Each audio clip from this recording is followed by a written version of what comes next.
Good morning, class. Today in journal we will start with the next topic. The topic is some special entries. These are the special entries which you have to learn.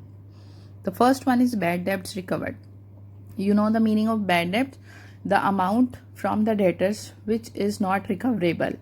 You can say कि जो मेरा पैसा डूब गया, जो मुझे अब debtor से रिकवर नहीं होगा, they are called the bad debts.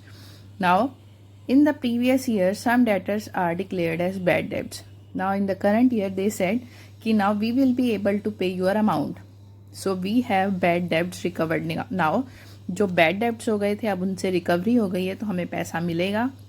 The journal entry for this is cash account debit to bad debts recovered account. Second entry we have with outstanding expense. You know the meaning of outstanding expense very well. Such kind of expenses they are which are still due, means unpaid expenses of a firm, they are called outstanding expense. It is my liability, so it will be recorded as salary account. They give an example कि suppose the salary is outstanding, so salary account debit to outstanding salary means जो भी expense आपका account debit है या sorry जो भी expense आपका pending है या ड्यू है उसको आप डेबिट में लिखेंगे to outstanding with that expense name. So here अगर सैलरी के प्लेसमेंट में रेंट होता तो at that time the journal entry will be rent account debit to outstanding rent account. So this is about the second outstanding expense. Next we have the prepaid expense. You know the prepaid expense, the expenses which are paid in advance. They are not related to the this year or this time period, but we paid such expenses in advance. So such expense are my asset. When you paid the amount of expense in cash, the entry is insurance. For example, they give कि insurance हमने advance में pay किया तो insurance debit to cash account. This is the amount of total insurance paid as ₹1200.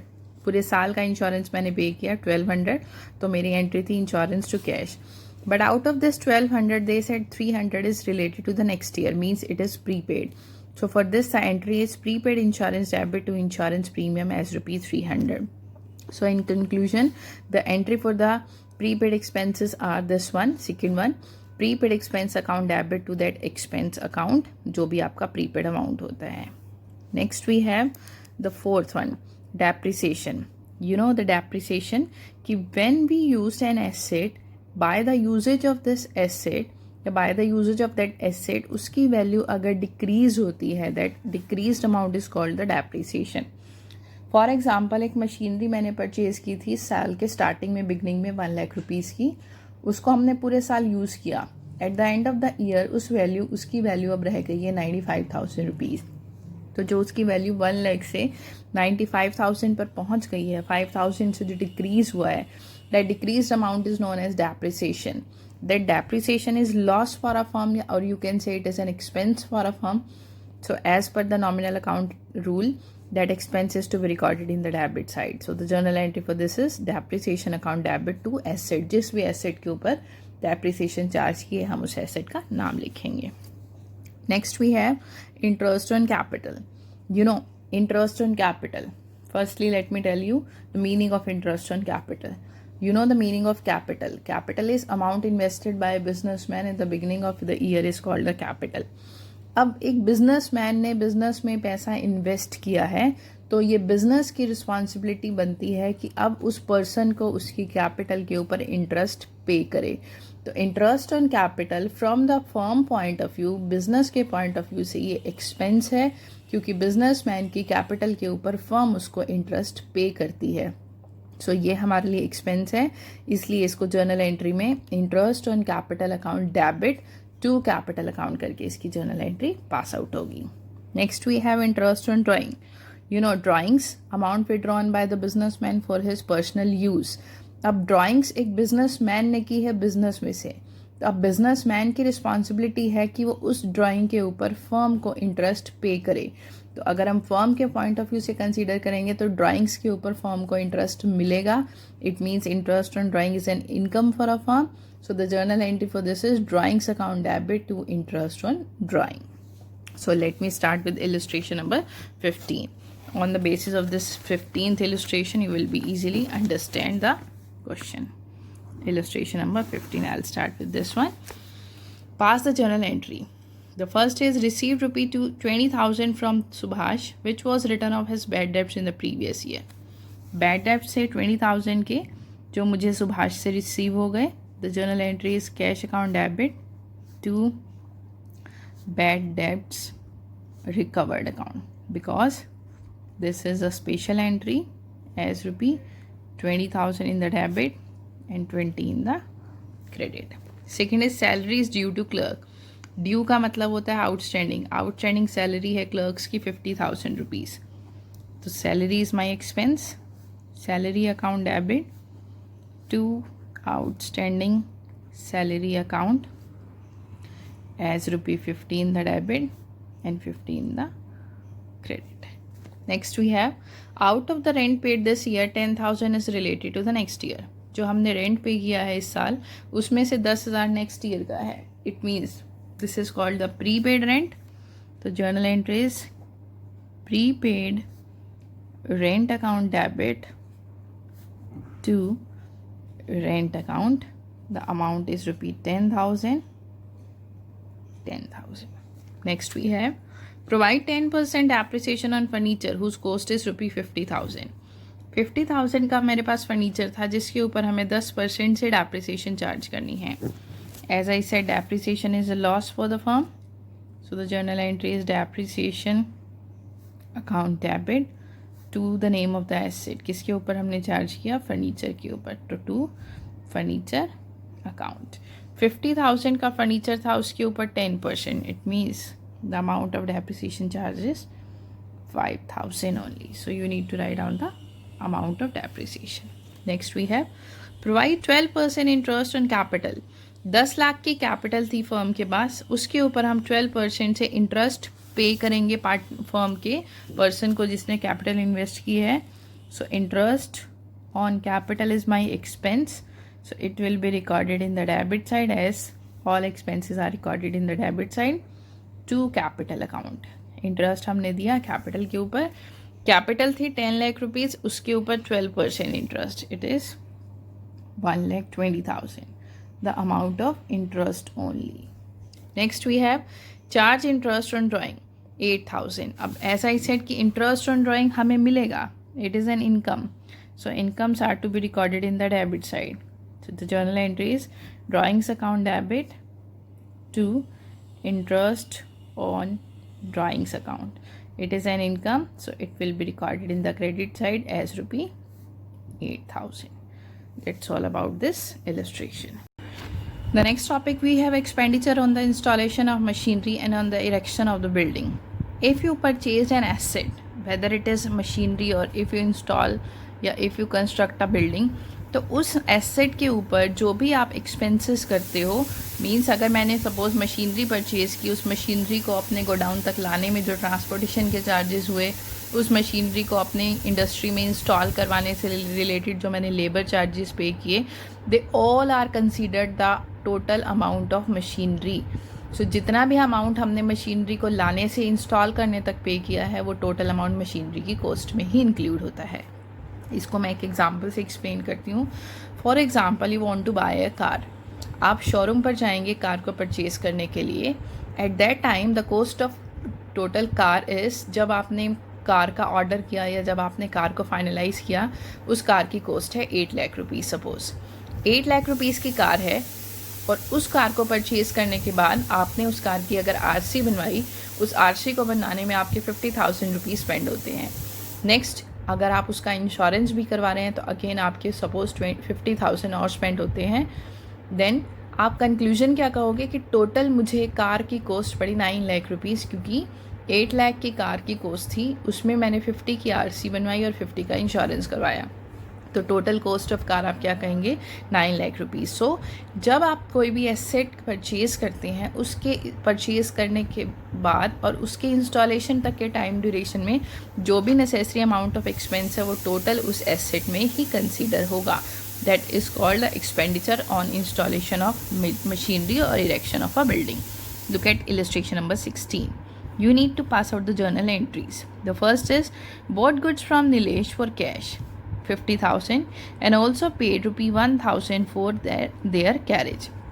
आपने 50,000 की नीलेश से goods purchase की और 1,000 आपने उसके कैरेज पर पे किया. सो इसकी journal entry as per your book purchase account debit, carriage debit to cash account. Look at how here you purchase goods of ₹50,000 और गुड्स को लाने में अपने गोडाउन में आपने उसको कैरेज पे किया 1,000 रुपये का. अभी जो मैंने आपको बताया वो था the amount of expenses paid at the time of purchase of any asset. Here we purchase the goods. Goods are purchased for resale purpose. It is not my asset. तो यहाँ पर अगर आपने कोई भी गुड्स को परचेज करते हुए एक्सपेंस किए हैं, they are called the expenses. So the journal entry is purchase account debit. Carriage is my expense, so carriage account debit. You paid in cash to cash account. The amount of goods purchased are ₹50,000. 1,000 का carriage, total मैंने pay किया 51,000. Second entry is paid to Sita 9650 in full settlement of her due of ₹10,000. Full settlement है तो obviously discount है. अब सीता को पे किया है तो कैश हमारा गया है, कैश आएगा आपका क्रेडिट में. Sita debit to cash account. अगर कैश क्रेडिट है तो डिस्काउंट भी क्रेडिट होगा. It is called the discount received account. Total amount pay करना था सीता को 10,000 रुपीज़. हमने उसको पे किया 9650. इट मीन्स 250 का आपका क्या है, discount. Next we have purchase a machinery by giving a check of ₹3 lakh and paid ₹25,000 in cash as wages on its installation. अब मैं यहाँ पर वही चीज़ एक्सप्लेन करूँगी कि मशीनरी आपने 3 लाख की ख़रीदी और 25,000 के उसके ऊपर वेजेस स्पेंड की उसको इंस्टॉल करने में, तो टोटल मशीनरी की कॉस्ट कितनी हो गई, 3,25,000. बट यहाँ पर डिफरेंस ये है कि जो मशीनरी आपने परचेज़ की उसकी पेमेंट चेक से की है और जो वेजेस आपने पे की उसकी पेमेंट आपने कैश से की है. So the journal entry is we purchase machinery. So journal entry is machinery account debit. जो पेमेंट चेक से की है उसके लिए हम लिखेंगे टू बैंक अकाउंट, और जो पेमेंट कैश में हुई है उसकी हम लिखेंगे cash account. The total cost of machinery is 3,25,000. Cheque से पेमेंट की आपने 3 लाख रुपीज़ की और 25,000 का आपने कैश पे किया. This is about this entry. Next we have bricks for ₹15 lakh, timber for ₹10 lakh purchase for the construction of a building. The payment was made by cheque. आप कोई building construct कर रहे हैं, उसके लिए आपने BRICS और टिम्बर परचेज किया 15 और 10 लाख का, और इसकी पेमेंट आपने चेक से भी की. तो आपने बिल्डिंग की कंस्ट्रक्शन के लिए पे किया है, सो आपकी एसेट कंसीडर होगी building. Building account debit. Cheque से पेमेंट हुई है तो to bank account. Total is 15 + 10, it is 25 lakh. 25 lakh. The last we have purchased an old machinery for ₹1 lakh, spent ₹5,000 on its carriage and ₹20,000 on its immediate repair. Entire amount या entire payment is made by check. He said हमने 1 लाख की machinery purchase की और उसी time उसके purchase करने पर carriage पे किया 5,000 और 20,000 की हमने उसके ऊपर रिपेयर एक्सपेंस पे किए. तो टोटल आपकी मशीनरी इमीडिएट पेमेंट करने पर कितने की पड़ी है आपको, 1 lakh + 5 + 20, 125, and the payment is made by check. So you purchase the machinery. The journal entry is machinery account debit to bank account because check is always withdrawn from the bank as ₹1,25,000.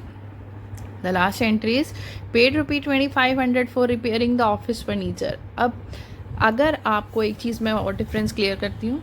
अगर आप कोई भी asset purchase करते हैं और immediate उस asset के ऊपर कोई रिपेयर करवाते हैं तो वो उस एसेट के एक्सपेंस में ही इंक्लूड होती है. मींस वो टोटल एसेट की कॉस्ट कंसीडर होती है. जैसे इससे प्रीवियस एंट्री में मशीनरी परचेज की और इमीडिएट आपने उसके ऊपर रिपेयर करवाई थी तो वो टोटल मैंने 125 की मशीनरी कंसीडर की. हेयर इन दिस एंट्री कि आपने कोई फर्नीचर पहले ख़रीदा था जस्ट बाय द यूजेज, उसके ऊपर आपको अब 2 या 3 सालों के बाद रिपेयर करवानी पड़ रही है. So this is not my asset. ये रिपेयर मेरा एक्सपेंस होगा. So we paid ₹2,500 on the repair of furniture as an expense. The journal entry is repair account debit to cash account as ₹2,500. अगर आप immediate कोई भी expense करते हैं तो वो उस एसेट की कॉस्ट में इंक्लूड होगा, और अगर आप कुछ टाइम पीरियड के बाद कुछ एक्सपेंस करते हैं that is not the part of that asset. So that's all about this illustration. Now we will do one more question. Let's do it. Let's start with illustration number 19. Journalize the following transaction. The first entry is received rupee 38,000 from Krishan Swaroop in full settlement of for rupee 40,000. Krishna स्वरूप से आपको 40,000 के return में 38,000 की payment ही receive हुई है. तो जितना हमने रिसीव किया है उसके लिए हम लिखेंगे कैश अकाउंट डेबिट. जो नहीं मिला उसके लिए हम लिखेंगे discount allowed account debit to Krishna. Total मुझे कृष्ण से लेना था 40,000 but he paid 38,000 in cash. 2,000 is the amount of expense. Sorry, it is discount. It will be recorded in the debit side. Next we have received rupee 38,000 from Dushyant on his account for rupee 40,000. अब दोनों entries में difference है.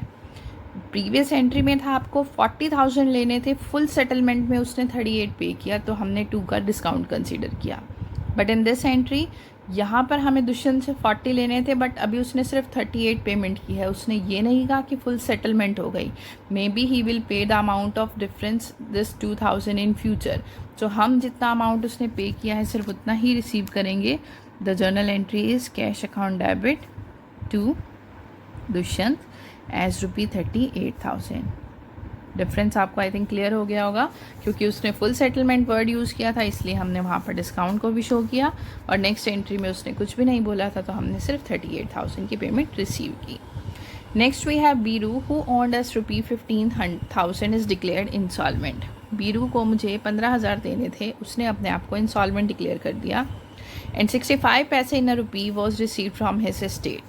65% ही मुझे उससे सिर्फ मिलेगा. तो जो मिलेगा उसके लिए हम लिखेंगे कैश अकाउंट डेबिट. 100 में से सिर्फ 65 रिसीव हो रहा है, 35% जो रिसीव नहीं हो रहा they are called the bad debts. It is a loss so it will be recorded in the debit side. 2 किससे हमें लेना है? बीरूस. बीरूस से मुझे लेने हैं टोटल 15,000. अब हम 15,000 का 65% रिसीव करेंगे that is in cash. It is 9750 और जो 35% मुझे नहीं मिला they are the bad debts. It is 5250. This is the amount which are declared as bad debts. Next we have sold goods to Kitty. The list price rupee 20,000. Trade discount है 10%. तो पहले trade discount less कर दीजिए. 20 का 10% it is 2,000. सो हमने kitty को good sales की 18,000 की. And cash discount 5%. Cash discount offer हुआ 5%. He paid the amount on the same day and avail the cash discount.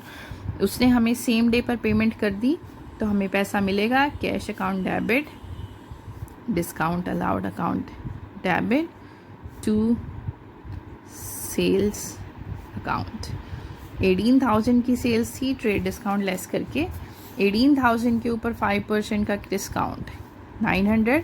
तो रेस्ट हमें मिला 17,100. I think this is easy. The last is supplied goods costing rupee 6,000 to Shakuntala. Issued invoice at 10% above cost less 5% trade discount. पहले आप goods निकालिए. 6,000 की हमने शकुंतला को sales की 10% के 5% के ट्रेड डिस्काउंट पर. सो 5% इज 300. तो 6,000 में से 300 का ट्रेड डिस्काउंट लेस करके गुड्स हमने उसको सेल्स की 5,700 की. नेक्स्ट इट इज़ मेंशन कि ये जो गुड्स हैं उसने 10% अबव कोस्ट प्राइस पर सेल की. 10% अबव कोस्ट प्राइस मतलब इसका 10% प्रॉफिट अर्न करके. It is 570. तो 5,700 में उसने 570 का प्रॉफिट अर्न करके गुड्स को सप्लाई किया या सेल्स किया 6270 में to Shakuntala. Journal entry is Shakuntala debit to sales account as rupee 6270. Once again 6,000 का पहले मैंने ट्रेड डिस्काउंट लेस किया 300. 5,700 की आ गई. फिर उसके ऊपर 10% प्रॉफिट अर्न किया. It is 570. प्रॉफिट आपकी गुड्स में ऐड करके टोटल सेल्स हो गई 6270 की. बुक में उन्होंने पहले प्रॉफिट अर्न किया फिर ट्रेड डिस्काउंट लेस किया. Ultimately the figure is same. It's your choice. आप कैसे करना चाहें, जैसे आपको कंफर्टेबल हो वैसे कर सकते हैं. So that's all about today's video. Now we have some special transaction related to goods that I will discuss in the next video. So up to that you need to sort out illustration 19 as well as up to exercise number 19. Take care and goodbye.